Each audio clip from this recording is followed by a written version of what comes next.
दी जण सांग गाँ रु सहर को गले काम करने को भगवान को दयारु बहुत कम दिन भितर से गोटे बड़ होटेल करी दी जण बसिले आ जा लाभ हुए दी जण भितर समान भाग हुए। प्रथम सांग मनरे टिके लोभ आसिला से छल करी द्वितीय सांग को विष दे मारिदेला आ निजे से होटेल पैसा रे बहुत जगह किणिला घर कला गाड़ी कला बहुत बड़ लोक है आ गोटे भल झील देखी बाहा भी है ता संसार चलीला किछि दिन परे तार गोटे पुओ भी है आउ से पुओ पाठ पढ़ा बाहर को गला बाहर जाइछि ताकू रोग हो गला ए रोग भल करबा पई प्रथम सांग सबु पैसा गाड़ी घर द्वार सबु बिकिदेला किंतु पुओ को बंचेई पारिलानी।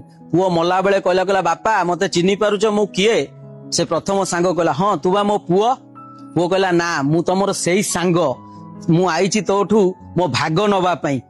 ए कथा कहिबार कारण एइया पाप धन बड़े बहुत आ गला बेले जाए मूल सहित केबे काकू छलना करी का पैसा रे आजी कोटिपति हो जिबा किंतु काली कौन हबो सेटा ऊपर वाला देखुची। कौन ठीक कहली? हाँ हाँ।